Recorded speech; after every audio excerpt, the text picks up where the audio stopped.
Doctor Rakesh, आपसे ही मैं शुरुआत इसलिए कर रहा हूं क्योंकि आपने इस पे एक सुबह लिखा और आपने बताया कि किस तरह से बार बार इस तरह की बातें हुई हैं और उसके बाद भी आपका एक वो था कि ये गाली तो कहीं स्थान है ही नहीं।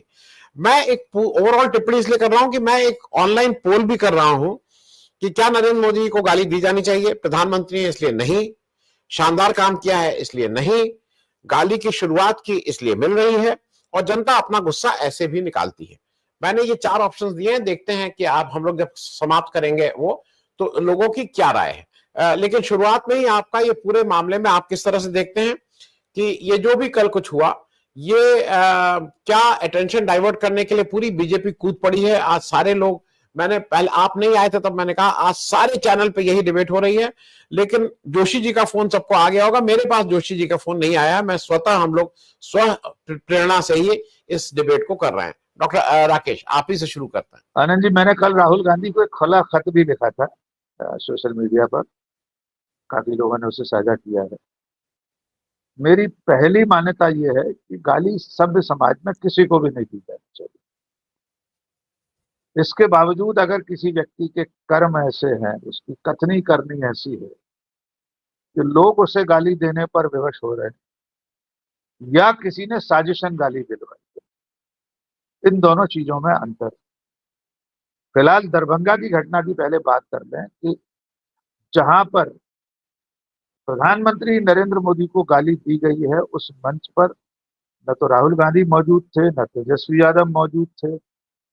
वे वहां से जा चुके थे और संभवतः उस मंच पर वे गए ही नहीं।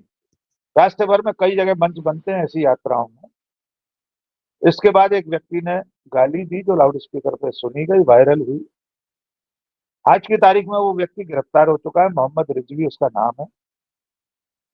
अभी जो प्राथमिक सूचना है उसके मुताबिक वो भारतीय जनता पार्टी के अल्पसंख्यक मोर्चे का और आईटी सेल का सदस्य रहा है। यद्यपि पिछले कुछ दिनों से वो गले में कांग्रेस का पट्टा डालकर भी घूम रहा था और हो सकता है कल घटना के दिन वो अपने गले में कांग्रेस के पंजे वाला ही पट्टा डाले। एक तस्वीर उसकी वो भी आई है। पुलिस का काम है, आगे जांच पड़ताल करेगी कि उसने अपनी तरफ से गाली दे दी या किसी की साजिश थी कि किसी भी तरह से राहुल गांधी की इस वोटर अधिकार यात्रा को डिस्टर्ब किया जाए, उसमें किसी तरह का व्यवधान पैदा किया जाए। ये भी हो सकता है। और सत्ता में बैठे लोग किसी भी सीमा तक जा सकते हैं, वे कुछ भी कर सकते हैं। मैं विषयांतर के लिए एक बात जोड़ दूं जरा सी छोटी सी। एक दिन पहले ये खबर आई कि गुजरात में जैश ए मोहम्मद के क्षमा कीजिए, बिहार में जैश ए मोहम्मद के 3 आतंकवादी घुस आए। जिस भी राज्य में चुनाव होता है वहां आतंकवादी घुस आते हैं। जैसे ही चुनाव की आचार संहिता या चुनाव का कार्यक्रम घोषित हो या उसकी घोषणा से कुछ दिन पहले। सबसे मजेदार बात यह है,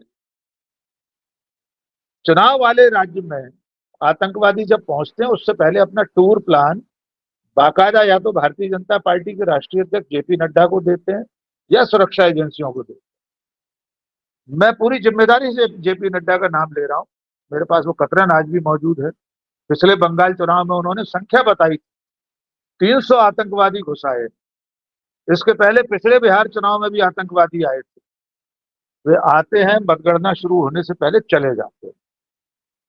शायद भारतीय जनता पार्टी या उनके लोग इन आतंकवादियों के रूट के हिसाब से उस राज्यवार उनके खाने पीने का इंतजाम भी करते होंगे।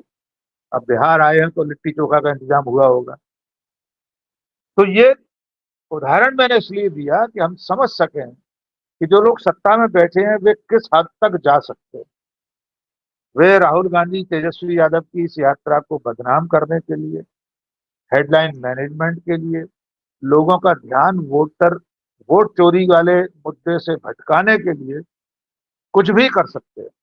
मैं कोई सीधा आरोप नहीं लगा रहा हूं कि गाली देने वाले को बीजेपी के ही लोगों ने भेजा है, उन्होंने ही करवाया है, लेकिन वो कर कुछ भी सकते हैं। अब आपके सर्वे पर आते हैं कि क्या प्रधानमंत्री को गाली मिलना चाहिए। मैंने शुरू में ही कहा किसी भी व्यक्ति को गाली नहीं पड़ना चाहिए, लेकिन उससे पहले जो लोग इस वक्त गालियों पर कलप रहे हैं, बिलख रहे हैं, उन्हें अपने गिरेबान में झांकना बहुत जरूरी और उन्हें आईना दिखाना बहुत जरूरी। अभी आपने जो वीडियो दिखाया वही मैंने भी साझा किया था। बहुत लंबी फहरिस्त है प्रधानमंत्री नरेंद्र मोदी के ऐसे भाषणों की जिसमें वे तत्कालीन प्रधानमंत्री का अपमान कर रहे हैं, यूपीए की चेयरपर्सन के बारे में अभद्रतम टिप्पणी कर रहे हैं। गुजरात में उन्होंने कहा था, सर बैठे हुए हैं बताएंगे, जर्सी गाय कहा सोनिया गांधी को, उनके बेटे को हाइब्रिड बछड़ा कहा। गुजरात में एक बात और चलती थी, इटली नी कुतरी। हमारे दर्शक पता लगा लें कौन कहता था ये। तो जो व्यक्ति खुद भाषा की गरिमा को पूरी तरह मिट्टी में मिलाने का जिम्मेदार है, ये उसके आत्मचिंतन का विषय है कि लोग उसे गाली क्यों दे रहे हैं। प्रधानमंत्री पद को लेकर लोगों को बड़ी चिंता हो रही है कि वे प्रधानमंत्री हैं इसलिए गाली नहीं दिया जाना चाहिए। मैं तो कह रहा हूं इस देश में किसी क्लर्क को भी गाली क्यों दी जानी चाहिए। लेकिन यही वे लोग हैं जिन्होंने देश के पहले प्रधानमंत्री से लेकर दो दो शहीद प्रधानमंत्रियों, डॉक्टर मनमोहन सिंह जैसे काबिल व्यक्ति के बारे में क्या कुछ नहीं कहा। तो अब ये हमारे शास्त्रों में कहा गया छठे साक्ष्यम समाचरित, तो वही स्थिति आ गई है। जो लोग जिस भाषा को समझते हैं लोग उस भाषा में अब जवाब दे रहे हैं। फिर भी मैं अपनी उस बात को दोहराना चाहता हूं कि कम से कम राहुल गांधी के मुद्दे पर जो विवाद हो रहा था, उन्होंने सिर्फ एक शब्द बोला है, तू। मैंने कल अपने पत्र में एक सवाल पूछा है, फिर दोहरा रहा हूं आनंद जी, मुझे उसका जवाब चाहिए इस देश से। अगर देश का प्रधानमंत्री नरेंद्र मोदी खुद ये दावा कर चुके हैं कि बराक ओबामा से उनकी तू तड़ाक वाली दोस्ती, उनका खुद का बयान है कि वे बराक ओबामा से तू तड़ाक में बात कर लेते थे। मैं तो पढ़ा लिखा कम हूं, अंग्रेजी नहीं जानता बिल्कुल भी, इसलिए मैं नहीं जानता कि अंग्रेजी में तू तड़ाक कैसे हो। फिर भी मोदी जी कह रहे हैं तो मुझे पूरा भरोसा है कि बराक ओबामा और उनके बीच तू तड़ाक वाली बातचीत रही होगी। तो उसी तू तड़ाक के मुहावरे में हो सकता है डोनाल्ड ट्रंप ने अब उन्हें धमकी दी हो 10 मई को कि जंग युद्ध बंद कीजिए। राहुल गांधी ने बजरिए डोनाल्ड ट्रंप के हवाले से वो वाक्य दोहरा दिया कि तू ये जो कर रहा है इसको बंद कर। तो इसमें ऐसा कौन सा आसमान टूट पड़ा। दोस्ती में तू तड़ाक हो सकता है, तो इस वक्त जब रिश्ते बिगड़े हुए हैं, हो सकता है अंग्रेजी में कोई तू तड़ाक होता हो तो डोनाल्ड ट्रंप का तू तड़ाक में कहा होगा, राहुल गांधी ने उसे दोहरा दिया। फिर भी मैं कह रहा हूं राहुल गांधी को ऐसा नहीं कहना चाहिए। इसके लिए पूरा देश, पूरा समाज वैसे ही तैयार बैठा है। लोग अपने स्तर पर अपनी अपनी भाषा में, अपने अपने मुहावरे में अलग अलग तरीके से उन्हें संबोधित कर ही रहे। अब सवाल ये है कि क्या इस मुद्दे को वोट चोरी के मुद्दे से ज्यादा बड़ा बनाया जाए। वो जो पीएमओ वाले जोशी जी हैं जिनका बस हम और आप पर नहीं चलता है, उनके निर्देश पर भोंपू मीडिया विषयांतर कर रहा है, हेडलाइन मैनेजमेंट कर रहा है। हम कम से कम नहीं करेंगे। हम वोट चोरी के मुद्दे पर ही दृढ़ता से सवाल पूछते रहे। जी आनंद जी।